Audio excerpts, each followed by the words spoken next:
Badan POM menyatakan obat kadaluarsa adalah obat yang sudah tidak lagi terjamin mutu dan khasiatnya. Mengkonsumsi obat kadaluarsa bukan hanya tidak akan menyembuhkan, namun justru akan menimbulkan penyakit yang baru.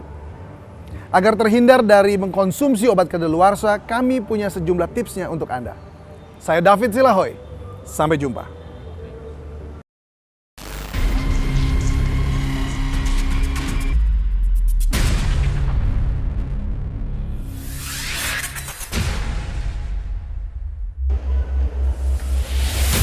Peredaran obat kadaluarsa tentu meresahkan masyarakat.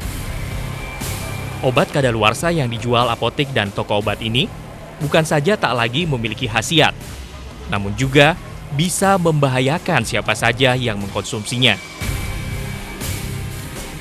Tim investigasi pun menemui seorang warga di Jatinegara, Jakarta Timur yang diduga mengkonsumsi obat kadaluarsa.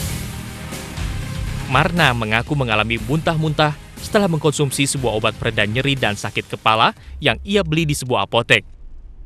Waktu itu kan saya pergi ke dokter dulu nih ya. Pertama saya pergi ke dokter, ke puskesmas. Pulang dari puskesmas malah nggak sembuh. Akhirnya saya beli ke apotek.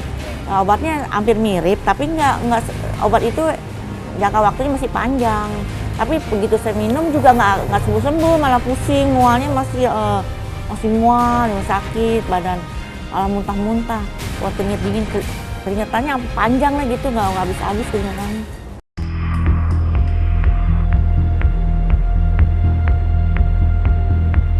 Marna memang tak mengetahui pasti apakah obat yang dikonsumsinya merupakan obat yang telah kadaluarsa. Yang pasti, selain mengalami mual dan pusing usai mengkonsumsi, dari segi kemasan pun, obat yang dibelinya ini terlihat berbeda dari biasanya. Mungkin juga obatnya udah lama, saya nggak ngerti itu obat baru apa lamanya, nggak ngerti deh. Kelihatannya sih obatnya masih panjang gitu, masih bisa diminum. Tapi pas saya minum, kemasannya udah.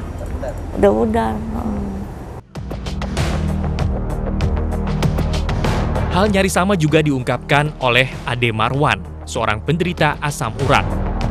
Dirinya mengaku pernah mengkonsumsi obat yang diduga telah kadaluarsa. Saya dulu sempat beli obat itu karena rasa khawatir, kita beli di apotek ya, kita kan nggak curiga ya, namanya di apotek itu kan mungkin obat-obat bagus gitu kan.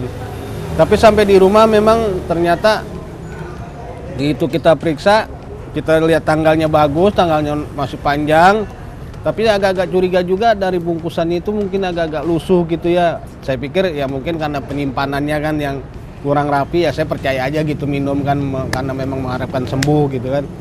Tapi nyatanya beda. Bukannya sembuh malah ya kayak gini, malah sakit lah, apalah. Kita juga sering dulu susah tidur, yang utama tuh susah tidur.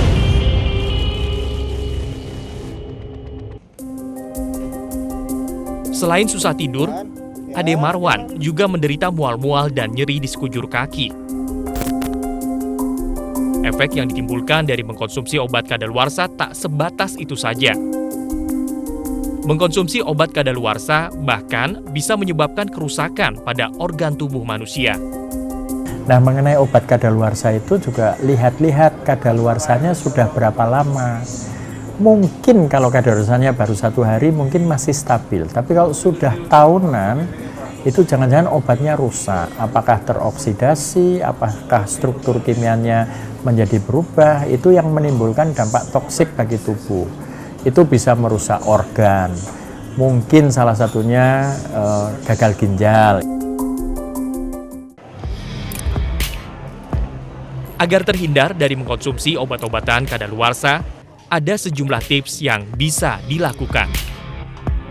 Kami harapkan masyarakat bisa sebelum membeli, memeriksa dulu kemasannya, terus memeriksa dulu izin edarnya, memeriksa juga tanggal kadaluarsanya. Masyarakat pun dihimbau untuk tidak membuang sembarangan obat-obatan bekas dan kadaluarsa. Membuang obat atau kemasan yang masih utuh dapat membuka peluang semakin menjamurnya peredaran obat kadaluarsa di masyarakat. Kalau sudah kadaluarsa, dimusnahkan, membuangnya tidak boleh sembarangan. Dimusnahkan, dicopot dari bungkusnya, kemudian dihancurkan, baru dibuang, sehingga tidak dimanfaatkan oleh pihak-pihak yang tidak bertanggung jawab. Adanya peredaran obat-obat bekas dan kadaluarsa yang melibatkan apotek dan toko obat jelas meresahkan. Padahal ada ancaman pidana bagi pelaku dan pemilik apotek dan toko obat yang dengan sengaja menjual obat-obatan kadaluarsa. Sebagaimana diatur di dalam Undang-Undang Kesehatan Nomor 36 Tahun 2009, pasal 196 197, ya kan, terutama 196, ini obat tidak memenuhi persyaratan lagi. Itu diancam dengan hukuman 10 tahun dan denda 1 miliar.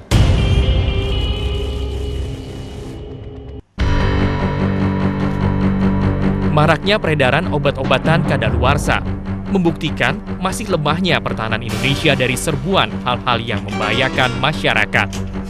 Apalagi sebagian besar masyarakat menganggap membeli obat di apotek dan toko obat merupakan pilihan yang tepat dan aman. Tindakan tegas dan pengawasan ketat pun sangat diperlukan agar tak ada lagi oknum-oknum curang yang mengeruk keuntungan dengan membahayakan nyawa orang lain. Jadi, jangan bilang Anda tidak tahu, karena kami sudah memberitahukannya.